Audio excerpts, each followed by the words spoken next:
శిలువ ధ్యానాలు రెండవ రోజు. ఉండకూడని చోటు, చేయకూడని పని, అవసరమైన బోధ. మత్తయి సువార్త 26వ అధ్యాయం 6 నుంచి. యేసును బేతనీయులో కుష్ఠరోగి అయిన సీమోను ఇంట ఉన్నప్పుడు ఒక స్త్రీ మిక్కిలి విలువ గల అత్తరుబుడ్డి తీసుకుని ఆయన యొద్దకు వచ్చి ఆయన భోజనమునకు కూర్చుండగా దానిని ఆయన తల మీద పోసెను. శిష్యులు చూచి కోపపడి, ఈ నష్టమెందుకు? దీన్ని గొప్ప వెలకమ్మి బీదలకి ఇయ్యచ్చే అన్నారు. అయితే మనం అర్థం చేసుకోవటానికి 3 అంశాలు ఇక్కడ చూద్దాం. మనం సవాలుగా తీసుకుని భిన్న ప్రదేశాలకు వెళ్లి ప్రజలను కలుస్తున్నామా? మన ఆరాధన కాస్ట్లీగాను రాడికల్గాను ఉందా? అలాగే ఆయన రాజ్య విలువ, ముందు ఆయన, ఆ తర్వాత ఆయన పని అన్నటువంటి విలువలో మనం బ్రతుకుతున్నామా? ఈ 3 ఈరోజు చూద్దాం. ఉండకూడని చోటు. యేసు బేతనీయలో కుష్ఠరోగి అయిన సీమోను ఇంట ఉన్నాడు.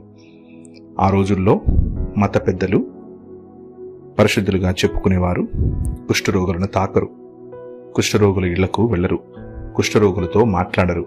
కుష్ఠరోగులతో మాట్లాడటం, వారింటికి వెళ్ళటం మాత్రమే కాదు, కానీ కుష్ఠరోగులతో కలిసి భోంచేయటం అన్నది అస్సలు జరగని పని.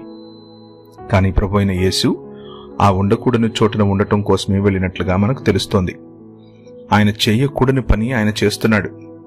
ఏంటా చేయకూడని పని? కుష్ఠరోగులతో కలిసి భోంచేయటం. ఒక స్త్రీ వచ్చి తనను తాకుతూ ఉంటే వారించకపోవటం.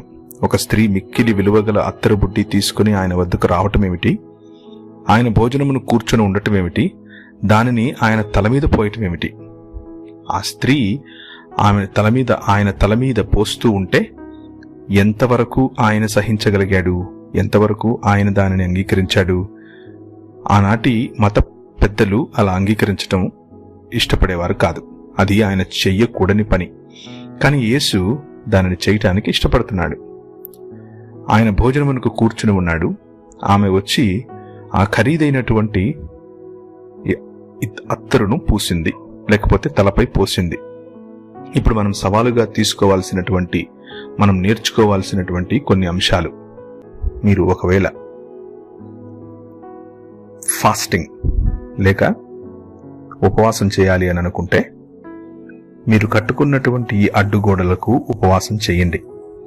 మీరు కట్టుకున్నటువంటి ఈ అడ్డుగోడలు దేవునికి మీకు మధ్య అడ్డుగోడలయ్యాయి అన్న అర్థం చేసుకుని వాటిని ఉపవసించండి.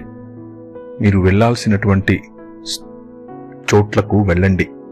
మీరు వెళ్ళకూడదు అని కట్టుకున్నటువంటి అడ్డుగోడలను పడవేయండి. ప్రజలతో కలవండి. యేసుక్రీస్తును వారికి పరిచయం చేయండి.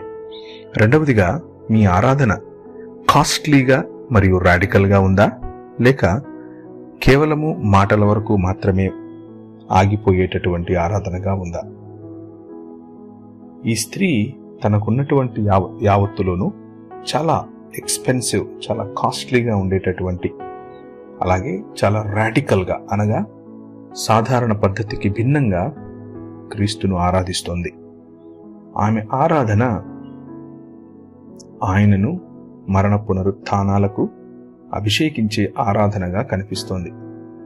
అలాగే ప్రభు అయిన యేసుక్రీస్తు శిష్యులు చూసి ఆమెను కోపపడి, ఈ నష్టమెందుకు అని అన్నారు. ఆయన రాజ్య విలువలు తెలిసిన వారు రంధ్రాన్వేషణ చేయరు. ఆమె చేసినటువంటి ఆరాధనను మర్చిపోయి, ఆమెకున్నటువంటి మంచి మనసును మర్చిపోయి, ఆమె చేసినటువంటి అంత గొప్ప కార్యాన్ని మర్చిపోయి, అందులో తప్పులు వెతికేటటువంటి పని చేస్తున్నారు చూసారా? దానిని ఉపవసించాలి. ఇది శిష్యులు కూడా చేసినటువంటి పని. అనగా రాజుతో ఇన్నాళ్లు తిరిగిన తర్వాత కూడా రాజు మనసు అర్థం కానటువంటి శిష్యత్వం సాధ్యమే. అటువంటి శిష్యత్వం నుంచి మనం బయటపడాలి.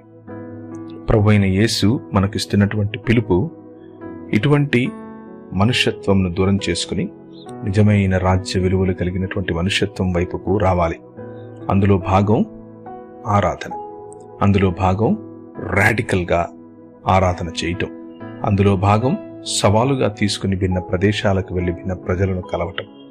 అందులో భాగం రాజ్య విలువలు కలిగి ముందు రాజుతో సహవాసం, ముందు రాజును గౌరవించటం, ముందు రాజును అభిషేకించటం, ముందు రాజు తలపై అత్తరు పోయటం, దాని తర్వాత ఆయన ఇచ్చినటువంటి పని. ఈ విలువలను అర్థం చేసుకున్న వారు ఆయన రాజ్యానికి పనికొస్తారు. కనుక రండి, తలలు ఉంచుకొని ప్రార్థిద్దాం. మనం చదివినటువంటి వాక్య భాగంలో భాగంగా కుష్ఠరోగులను, వెలివేయబడిన వారిని, మనకంటే బలహీనులను మనం చేరదీసుకోగలుగుతున్నామా? క్రీస్తుకు పోలినటువంటి హృదయం మనకుందా? అలాగే ఈ స్త్రీ చేసినట్లుగా కాస్ట్లీ మరియు రాడికల్గా మన ఆరాధన ఉందా? మనల్ని మనం సరిచేసుకుందాం. మనల్ని మనం ప్రభు దగ్గరికి తీసుకుని వద్దాం.